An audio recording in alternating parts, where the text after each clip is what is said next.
Hello everyone and welcome to What Culture Gaming. I'm Ben from What Culture Gaming. I'm Scott from What Culture Gaming. And it's time to review Agents of Mayhem. It is yes, Agents of Mayhem. We talked about it once. The camera decided to eat itself, so we're going to do it again. Yeah, but we did actually speak about it before then in a first impressions video. Go and watch that for more additional extra opinions and stuff. Super detailed. I would, I would still recommend that video. There's a lot of stuff that I'm going to cover. Well, I'm going to expand on some things here, but the basic takeaway that I had in the first impressions has only been compounded in the full review. Right. But yes, we will go from here. Give me your review scores. I'm going to give it 3 stars. I think it's a very try-hard game. Okay. In a lot of spots, there's a lot of cringe comedy. There's a lot of forced stuff in here. There's a lot of mobile gaming's influence on the AAA industry. Things that we've seen the likes of Ubisoft and Warner Brothers implement.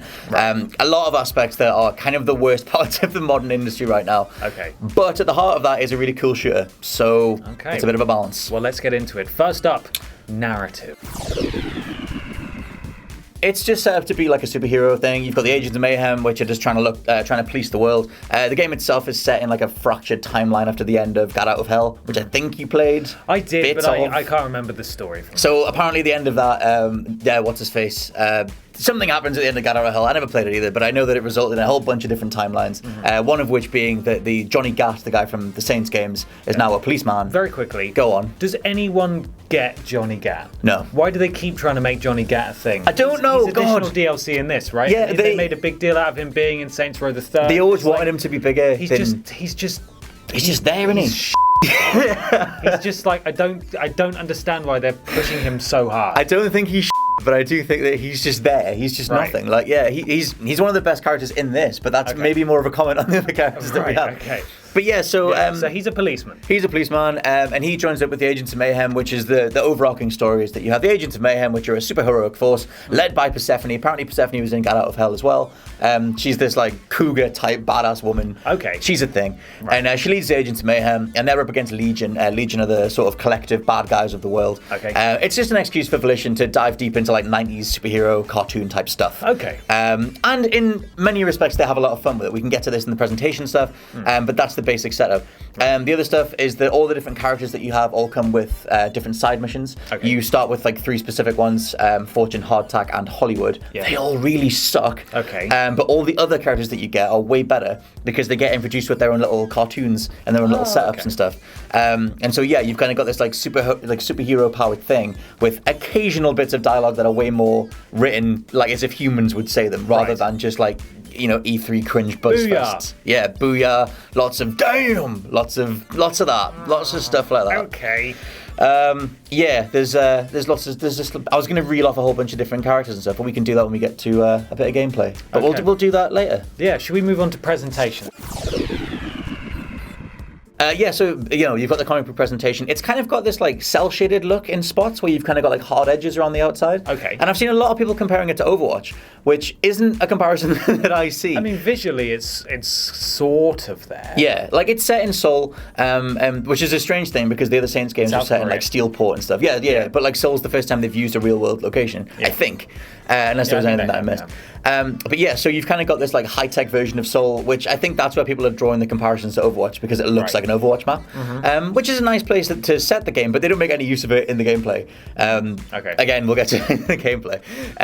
These are all going to be a little bit negative because honestly, the only thing that stands out with this is the third-person shooting. But I think it's worth pointing out the things that it sort of does around that to get to the stuff that's actually good. Yeah. The music's kind of terrible. It's not really anything. I mean, this is from a developer who brought us Kanye West's Power over the beginning of the heist mission in Saints 3 and Aerosmith in Saints 4 and even the Saints 3 menu theme was brilliant and the music in here is pretty bad.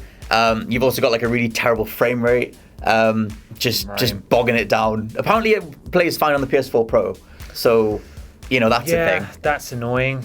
I don't know if have you got any experience with the PS4 Pro? I got to see that the menu, the PS4 menu, is just as slow on the PS4 Pro as it is on the PS4. So they're tanking their own system with their updates. So phenomenal. Yeah. Good. So there's a lot of that, and the biggest part of the presentation, we're going to play a little game now. Oh god. Is the cringe.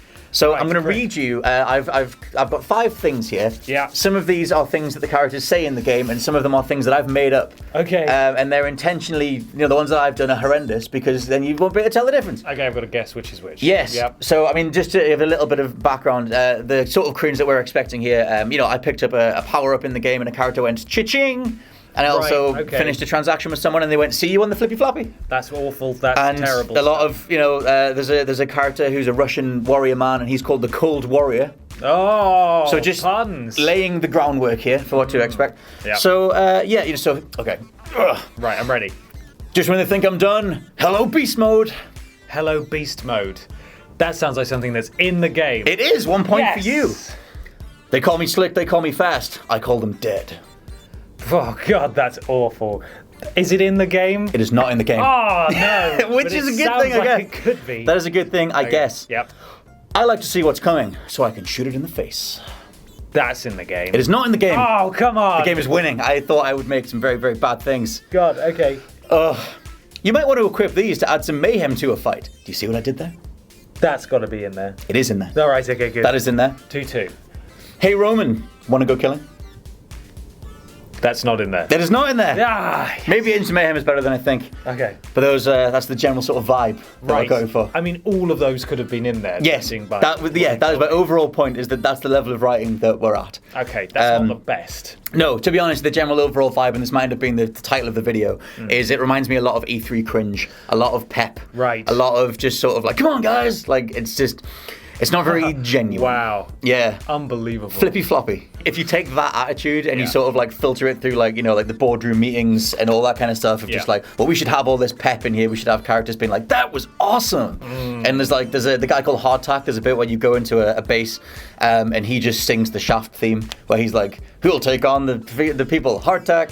And that's it. That's their joke. They're not. Right. It's nothing. It's just like, remember this? Remember that? That's a thing. It's a group of people who are on all the time. Yes. Like Imagine spending any time with these people. They would be so exhausting to be around. And in a way, like that's one of the biggest things that's missing in regards to comparisons to Saints Row, because the biggest part of Saints Row of why, especially Saints 3 worked, was because it had juxtaposition as to how serious GTA 4 was. Balance them out. And but even then, when they were being juxtaposed and being all silly and over the flippy floppy. They had someone there just going, oh, shut up. Yeah, well, yeah, exactly. Do they not have that voice of reason? Oh, right. Not at all. And I mentioned this in the first impressions, but in Saints, you had a character who was joining you from the Nightblade TV show, which was their way of parodying over-the-top action in the Saints universe.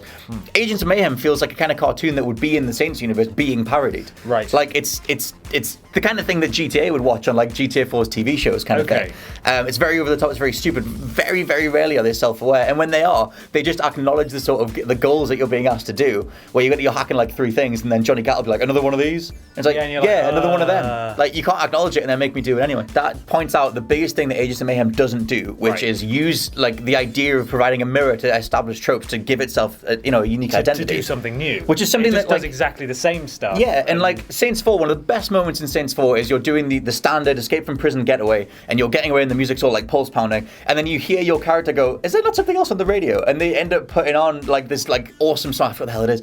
It doesn't matter what it is, but the point is they change the background soundtrack, and they make it way more individual. Okay. And it's like, I know, and then your character's like, this is my jam, and they start like having fun with it, and it's like, that's what you need. You need that attitude. That's the only thing people can get on board with, because if you're just lampooning for the sake of like market-tested lowest common denominator lampooning, it doesn't really work. It doesn't have the bite or the satire that Saints had.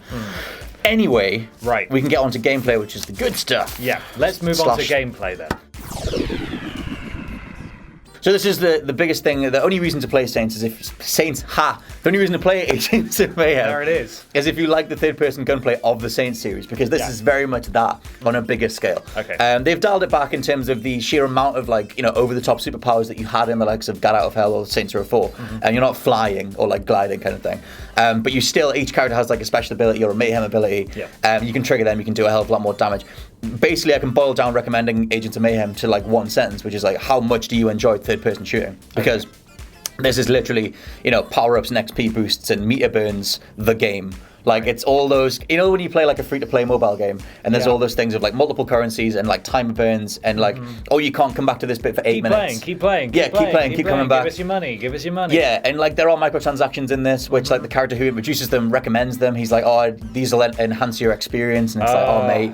It's a single-player game as well. Like for as much as it was marketed as multiplayer, there ain't no multiplayer. We both couldn't believe. In fact, everyone I've spoken to, as I said in the first impressions, couldn't believe this wasn't a multiplayer game or co-op. And so that goes into the other thing, which is that you play as 3 agents at once, but only one can be controllable at a given time. They warp in and out.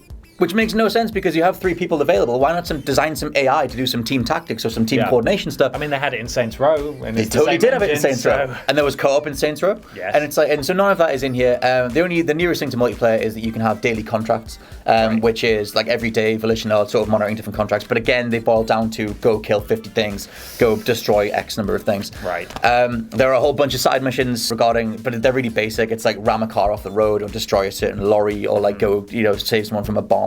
Like, it's very, very raw. It's very basic. Yeah.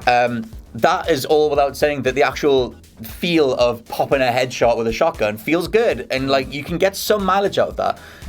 Hence the 3 stars, because for as much as this game gets wrong in terms of the cringe and the force stuff and all the try-hard crap, actually jumping into a game with a squad that you build up is fun. It's not fun for the sort of 12 to 14 hour stints that I was doing getting through it, but if you play it in short bursts, like I went back to after playing Sonic Mania because I was like, some part of me wanted to just blow the shit out of stuff. Yes. And I went back to it, and I had a bit, and that was because to be honest, the original score for this was 2.5 stars, and it wasn't until I sort of reflected on it a bit, and I went, actually, the shooting is good enough to like elevate it a little bit. Hence the 3-star thing. But yeah, I mean, that's the good stuff. You shoot dudes, and everything pops out of them. It's very hyper colored. Lots of cash to collect, lots of boosts, lots of things to take in. There's crafting components. There's XP things to rank up. You're unlocking abilities, all that kind of stuff. That's why you would recommend Agents of Mayhem, because outside of that, and cynically, there's a way more horrible money-grubbing, money-game-focused, mobile game-focused thing here. So yeah, like to run down the things that don't work, there's a lot of like bad collision detection. You try and jump up buildings, you'll just get stuck on the side. There's things like that. You have a triple jump, and you have like, you can climb one more notch depending on the character you're playing as. But the actual traversal isn't all that fun. The driving physics are terrible. Like, they're just really rubbery, and you sort of rub up against stuff, Watchdog style. I mean, it's just... how much do you like shooting stuff? Not enough to put up with that. So there's a lot of that. The last thing, because it's just me sort of going through a lot of stuff that's wrong with it, is that for a game that's very stat-based and a game that wants you to build these like 3-person squads, and does give you like health stats and armor stats, when you're going through the requisition menu or you're going through all the different unlocks for your ability perks and stuff, they literally just phrase it as like, this will reduce your cooldown time, or this will make your clips smaller for your ammo or whatever, or this will give you more health. It doesn't tell you how much. Doesn't tell you what that actually is doing to you. Like in certain menus, it will tell you this is plus 0.5% maximum health. Okay. It's a lot of things like that where you're micromanaging stuff. It's very mobile game influenced. Right. Not Borderlands enough for your liking. No, and not like tactile enough in terms of the way that you would play something like Borderlands, in terms of the amount of abilities that you have open to you. Because the only other thing, literally all you're doing in this is running to a place, like hacking something, finding 3 points, hacking a console, shooting everybody, shooting waves of dudes. It's that rinse repeat over and over again, interspersed with bad driving and interspersed with bad side missions. If you can enjoy blowing the crap out of everything, which I can, then there's something there. There's something there for you. But otherwise, it's a bit of a... It's very threadbare. And I think for the people who the comedy connects with, you'll have a blast with it because you'll like how much they just don't care. For me, it feels like they're trying too hard, but maybe that can be interpreted or resonated as like, well, they're just having fun with it. Yeah. For me, it didn't land, but I think that the gunplay itself and the amount of systems when they do come together, some of the characters are worthwhile. Rama, Yeti, whatever. It is like, it's a very middling game, but I would land on 3 stars after all. Well, there we go. 3 stars from Scott Telford for What Culture Gaming. Let us know in the comments below if you're planning on picking up the game, or if you've already got it, and if you're enjoying it, or hating it, or you don't understand why Johnny Gat is continuously pushed to the forefront. That's a larger question. As their mascot, doesn't make any sense to me. He's never had a single definable trait. Why not Mr. Professor Genki from... He's significantly more He would have been fun. Great. Or just champion the boss. Like the main character, even though it's a custom character, that boss has more personality, even though it's customizable, than Johnny Gat. Default male. Anyway, let us know in the comments below. Don't forget to like, share, and subscribe. I've been Ben from What Culture. I've been Scott from What Culture. And thanks for watching.